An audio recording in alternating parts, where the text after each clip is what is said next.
segurança nas ruas de Florianópolis. Após terem porte de armas suspenso pela Polícia Federal, os guardas municipais decidem que vão entrar em greve. Alerta na saúde: o número de mortes em Santa Catarina relacionados à gripe praticamente dobrou de acordo com o último relatório divulgado hoje. Para tentar reduzir o número de casos, a Secretaria de Saúde do Estado elaborou um plano de contingência que visa diminuir o tempo de início de tratamento. Conclusão do inquérito: Polícia Civil indicia por homicídio duplamente qualificado o vigilante de cooperativa de crédito que matou um cliente a tiros.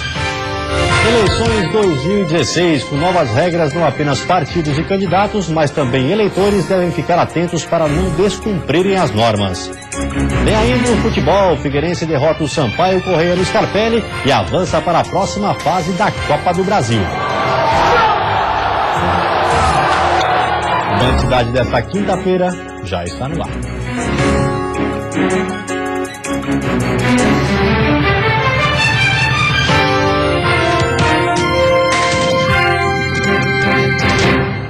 Olá, boa noite. Preocupação com a gripe. O número de óbitos relacionados à doença praticamente dobrou e o número de casos já passa de 600.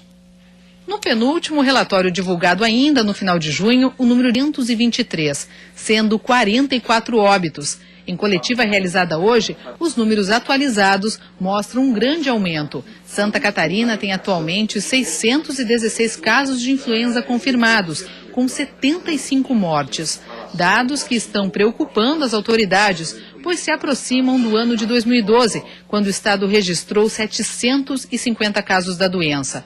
E neste ano, a gripe chegou antes. No mês de abril, houve um pico nos casos de gripe e com a expectativa da vinda de mais frio, o estado está em alerta. A gente observa que aqueles que iniciam o seu tratamento em até 3 dias após o início dos sintomas acabam evoluindo bem, acabam evoluindo para a cura. E essa é a nossa preocupação.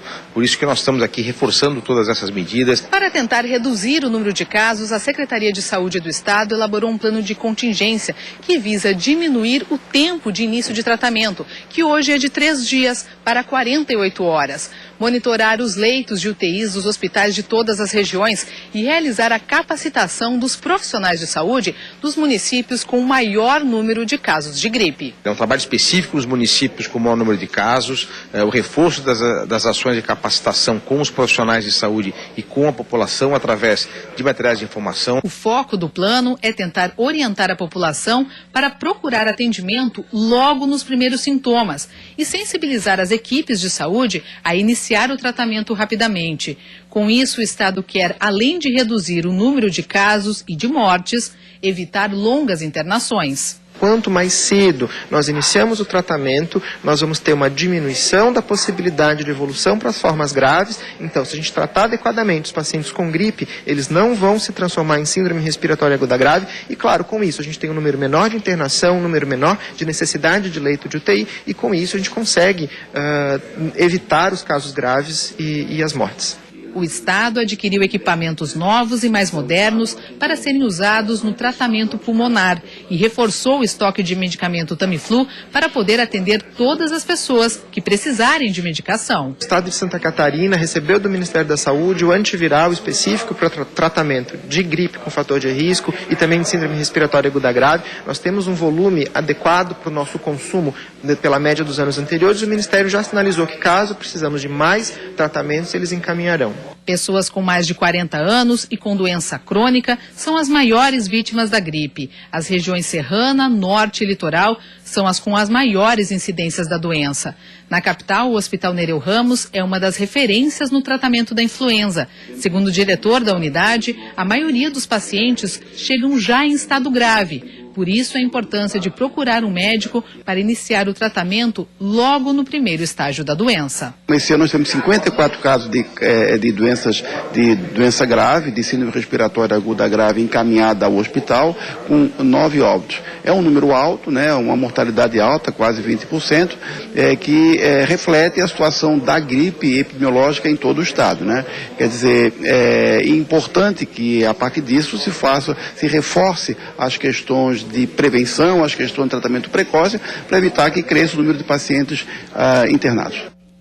Os guardas municipais de Florianópolis decidiram em assembleia hoje à tarde entrar em greve por tempo indeterminado. A previsão é que eles cruzem os braços a partir de domingo.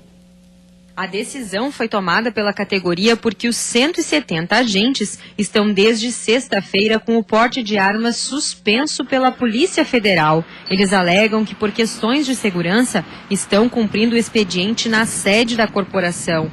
A Prefeitura anunciou ontem o corte de horas extras e da gratificação de 30% referente ao risco de vida, caso eles não saíssem para as ruas. Hoje, os guardas municipais atuaram na proteção de prédios públicos, mas não atenderam ocorrências. A gente foi bem claro e o que está valendo, né, é que se eles não retornarem ao trabalho, vai ser cortado as horas extras e, consequentemente, o adicional noturno, o risco de vida deles, que representa 50% do salário. Por nota, a Polícia Federal informou que o convênio com a Prefeitura terminava no final de junho e que já havia feito a comunicação, mas os documentos necessários para a renovação do porte de armas não foram apresentados. A Prefeitura recorreu na Justiça quanto à extinção do convênio e aguarda a resposta judicial. Além do desarmamento, os guardas municipais também reivindicam equipamentos de segurança, como coletes, spray de pimenta e tasers.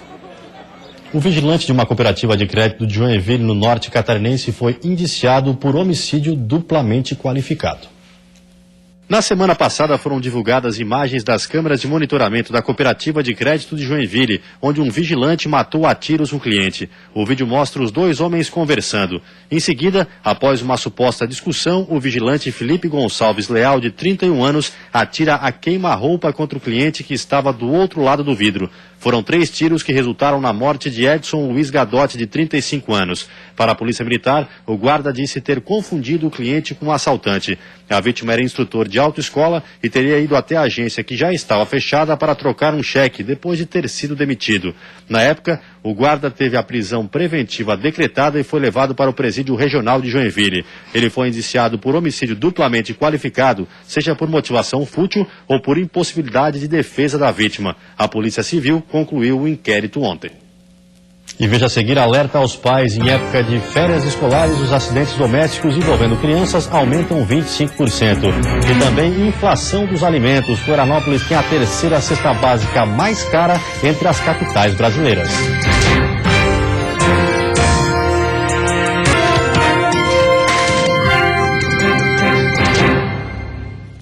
Em época de férias escolares, os acidentes domésticos envolvendo crianças aumentam 25%. Os pais precisam estar atentos para evitar armadilhas.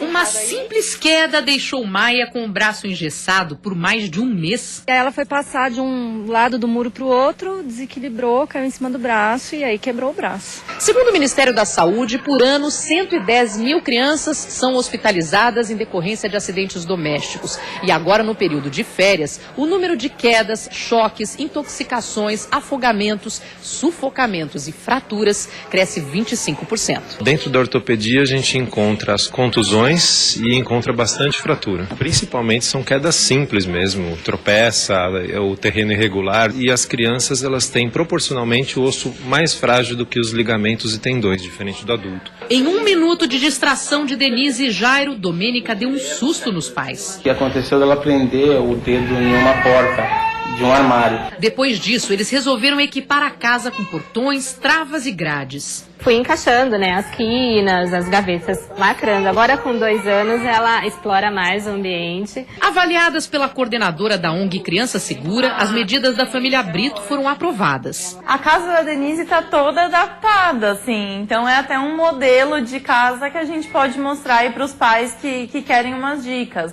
Os perigos estão por toda parte. Balde com um pouquinho de água, o próprio vaso sanitário, Para uma criança de até uns 3 anos, 2 dedos de água são suficientes para ela se afogar. Piscina sempre coberta, remédios e produtos de limpeza fora de alcance. Brincar na rua merece atenção redobrada para evitar atropelamentos. Empinar pipa também requer precauções, porque se alguma linha tiver cerol, pode causar cortes graves. Quando se trata de criança, todo cuidado é pouco. Nas férias, então... Ela está mais tempo em casa, ela está mais tempo explorando e aí é mais tempo vigiando, não dá para largar. Florianópolis registrou o maior aumento no preço da cesta básica entre as capitais brasileiras no mês de junho. Com uma variação de 10,3%, a capital catarinense ficou com o maior aumento no mês de junho em comparação a maio. Com isso, o custo da cesta básica passou para R$ 463,24. A batata teve o maior índice de aumento entre os produtos pesquisados, 49%, seguida pelo feijão, 29%, e o leite, 26,54%. Os dados são da Pesquisa Nacional da Cesta Básica de Alimentos, divulgada hoje pelo DIEESE. Florianópolis tem a terceira cesta básica mais cara do país entre as capitais, perdendo apenas para São Paulo e Porto Alegre. E foi inaugurado hoje em Lages um laboratório de análise de sementes para produtores da região. Até hoje, o laboratório de análises de sementes da UDESC em Lages era utilizado apenas para ensino e pesquisa. Mas a partir de agora, essa realidade é outra. Isso porque o local desenvolvido para avaliar sementes, como soja, feijão, milho, entre outras, será utilizado também para auxiliar os produtores que precisam desse serviço. Podemos analisar a qualidade genética, a qualidade fisiológica, a qualidade sanitária, tá? E a pureza. No entanto, como eu falei, o Ministério ele exige que a germinação e a pureza sejam análises obrigatórias para você poder comercializar essas sementes. O estado é considerado excelência quando o assunto é sementes. A soja lidera o número de exportações. São cerca de 100 mil hectares de semente e 90% é utilizado na exportação. Segundo o diretor da Associação dos Produtores de Sementes, o serviço prestado no laboratório vai ajudar a garantir a qualidade dos produtos produzidos em Santa Catarina. Porque hoje o mercado está muito exigente na qualidade das sementes que estão sendo adquiridas, porque o custo hoje da semente está alto e o rendimento das lavouras, da produção de mudas, é muito em cima da qualidade das sementes produzidas. Um trabalho que antes era feito apenas por empresas particulares. Um serviço importante para o setor, já que para poder comercializar a semente e manter o controle interno de qualidade, é preciso passar por esse processo. Nós vamos cobrar uma taxa, né, até para manutenção do laboratório. Ela será em torno de 15% inferior à média de mercado. A gente fez uma pesquisa para isso. E vai ser acessível, então, a todos os produtores da região. O laboratório será o 5º no estado a prestar este tipo de serviço. E o primeiro no Brasil, que funciona dentro de uma universidade estadual.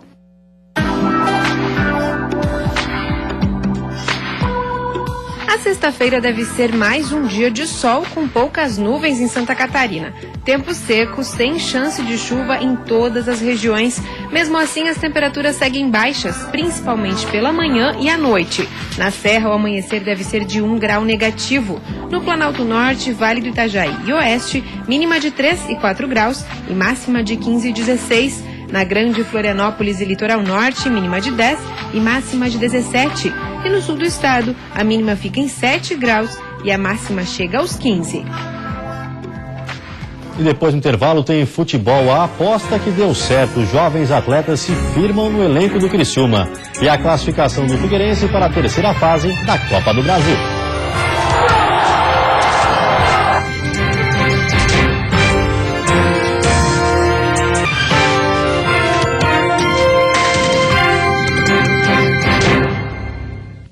Futebol, numa partida de pouca qualidade técnica, o Figueirense venceu o Sampaio Corrêa e se classificou para a próxima fase da Copa do Brasil. 3.460 torcedores, ou melhor, 3.460 guerreiros estiveram ontem no Scarpelli para assistir ao jogo entre Figueirense e Sampaio Corrêa. Por muita sorte, a maioria deles não foi embora já no primeiro tempo, porque, meu amigo, a coisa foi feia. Com os dois times bastante modificados, a falta de entrosamento e de qualidade prejudicou muito o jogo. O Figueira só conseguia chegar em chutes de longe. O Iago e o Guilherme Moraci foram os únicos que acertaram o alvo. Já o Sampaio tinha no atacante Henrique a sua principal arma. E ele até tentou alguma coisa, mas não chegou a assustar muito o goleiro Thiago Rodrigues. O jogo estava tão monótono dentro de campo que o torcedor mudou o foco. Muitos partiram para o celular para ver o que estava rolando nas redes sociais. Já esse aí preferiu brincar com o filho, para ver se dava alguma alegria para o moleque. E não é que depois de toda essa monotonia do primeiro tempo, no apagar das luzes, no último lance da primeira etapa, saiu o gol do Figueira. Cruzamento do Dodô e cabeceio do Everton Santos para pelo menos amenizar o fraco futebol do primeiro tempo. Aí você pensa, depois do gol, o segundo tempo compensou o primeiro. O pessoal voltou mais empolgado, coisa e tal. Nada disso, dá até pra dizer que os lances ruins aumentaram, viu?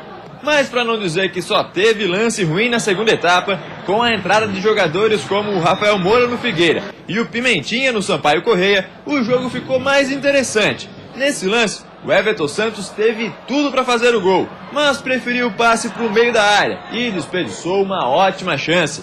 Já do lado do Sampaio Corrêa, o Marcelo perdeu um gol feito na pequena área. Nos minutos finais, o Sampaio assustou com esse chutaço do Felipe Baiano, que o Thiago Rodrigues defendeu. E no último minuto do jogo, o Emel ficou cara a cara com o goleiro, mas também não conseguiu marcar. E o placar ficou mesmo no 1-0 para o Figueira, que encara a Ponte Preta na próxima fase da Copa do Brasil. A gente tinha que passar de fase, a gente tinha que demonstrar um bom futebol e é isso que a torcida esperava e tem toda a razão de esperar um bom jogo independente de quais jogadores que estejam em campo, a gente tem que demonstrar o nosso melhor e vamos tentar até o final do campeonato. Eu digo que a partida foi uma partida controlada, né?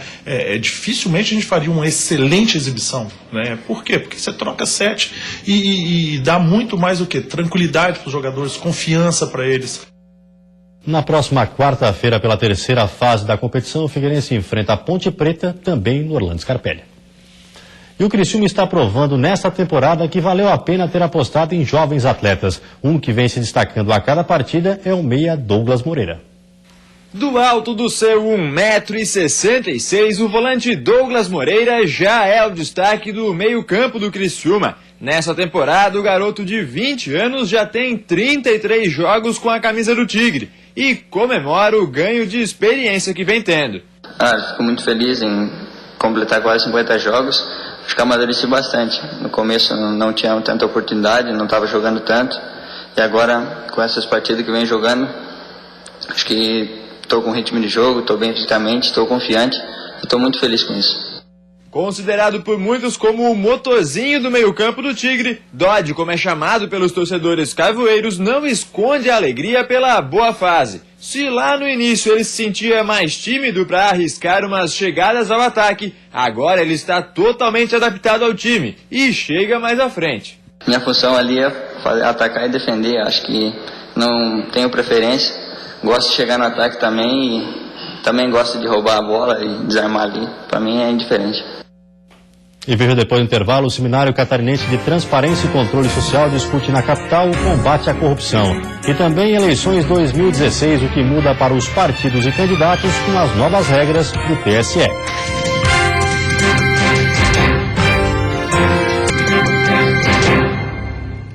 Combate à corrupção. Com a proximidade das eleições municipais, o assunto foi tema do 8º Seminário Catarinense de Transparência e Controle Social. O evento aconteceu aqui na capital.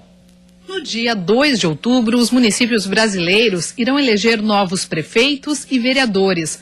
O pleito é a oportunidade da população exercer o papel de cidadão e escolher os candidatos que ela acredita que irão fazer o melhor pela cidade e pelos moradores. Mas o papel do eleitor não termina quando se encerram as eleições. É isso que o Seminário Catarinense de Transparência e Controle Social debateu durante 2 dias na capital. O evento discutiu questões como controle social, portais da transparência, educação fiscal e o combate à corrupção. São eleições municipais, onde o candidato a vereador, o candidato a prefeito, que é a população, mas em si que tem contato diretamente com esses candidatos. Porque eu sempre digo, né? Se um candidato não consegue fazer uma prestação de contas bem feita enquanto ele é candidato, quiçá quando ele for administrador, quando ele for legislador público, né? Então a gente tem que ensinar, tem que combater a corrupção desde o início. E a eleição é um passo importante. Para o consultor de gestão pública, Cir Carvalho, são ações de fiscalização da população e denúncias de irregularidades que podem ajudar no combate à corrupção. Mas para que isso ocorra de forma mais ativa, os canais de denúncia deveriam ser melhorados. Se há um canal anônimo, as pessoas denunciam. O problema é que muitos órgãos públicos exigem identificação. Isso não deveria acontecer. Então, é preciso criar melhores canais de denúncia, postos em cada esquina para as pessoas colocarem denúncias e haver equipe para tratar essas denúncias, porque, fundamentalmente, quanto mais contribuição voluntária dessa natureza, melhor o sistema. Percursor no país na criação de observatórios sociais, hoje ele atua em uma ONG que faz um trabalho de investigação a partir de denúncias. Além disso, os vigilantes da gestão fiscalizam e monitoram a utilização dos recursos públicos. O nosso foco é mais em cima do combate à corrupção propriamente dito. Então, nós trabalhamos com linhas de investigação mais complexas. Os observatórios são locais e a gente atua em qualquer lugar que for demandado. Mas, basicamente, a gente também está atento à aplicação correta dos recursos públicos. O seminário também falou sobre os portais da transparência, onde os governos precisam inserir as informações sobre o uso do dinheiro público. Em Santa Catarina, a ferramenta já existe desde 2012. E quando se fala em transparência, o Estado ocupa um bom lugar no ranking nacional, em uma classificação feita pela Associação Contas Abertas, que acompanha as execuções orçamentárias dos municípios, estados e da União. Santa Catarina ficou em 4º lugar na lista dos mais transparentes do Brasil. A eleição desse ano vai ser diferente, com novas regras. Não apenas partidos e candidatos, mas também os eleitores devem ficar atentos para não ferir as normas. O primeiro turno das eleições municipais acontece no dia 2 de outubro e até lá candidatos e partidos precisam estar com a atenção redobrada. O pleito deste ano tem novas regras. A grande mudança é que pessoa jurídica não poderá fazer doações, o que acaba forçando uma campanha mais barata. E por isso o período de propaganda caiu pela metade. No que tange a mini-reforma eleitoral, que alterou algumas questões significativas, eu destacaria 3, né? Que foi o período da eleição, que hoje temos uma eleição de 45 dias, e aquela vedação das contribuições de pessoas jurídicas. E a questão também da figura do pré-candidato, que hoje ele é perfeitamente permitido ele se colocar como um pré-candidato, o que anteriormente a mini-reforma não era possível. Assuntos que serão debatidos até amanhã no Congresso Catarinense de Direito Eleitoral em Florianópolis. A construção de uma sociedade, né, e de uma democracia ainda mais forte, né, a que se busque eleições livres, limpas e de resultado justo. Na plateia, advogados, representantes de partidos e estudantes. Para que possa despertar o interesse do eleitor a se envolver mais na política, a cobrar mais, para que haja uma eleição mais justa, mais correta e com menos fraude. O eleitor, ele deveria sempre estar atento, mas agora, com o momento que o Brasil vive, né, o acompanhamento da proposta dos seus candidatos, aquele realmente que é comprometido com o seu município, não tenho dúvida que o eleitor vai ficar mais atento e deverá, com certeza, estar atento a essas questões. Uma emissora de televisão deve ter como um dos principais objetivos a missão de contribuir com a sociedade em geral. Em ano de eleição é preciso enfatizar a importância do voto consciente. Por isso, nosso grupo de comunicação está apoiando a campanha do Tribunal Regional Eleitoral de Santa Catarina, a vitória da democracia. A partir de amanhã estaremos exibindo em nossa grade vídeos que mostram a importância desse ato democrático que é fundamental para o desenvolvimento da nação. Marque esse dia, 2 de outubro. O dia da vitória. Vitória da participação feminina na política. A vitória da inclusão dos jovens, dos mais velhos, do homem do campo e da cidade. Será o dia da vitória da transparência, com leis eleitorais mais rígidas. 2 de outubro será dia de eleições municipais. Não deixe de votar e seja qual for o seu candidato, vote pela democracia. Uma campanha da Justiça Eleitoral de Santa Catarina. E vem aí o Jornal da Band. Uma ótima noite a todos e até amanhã.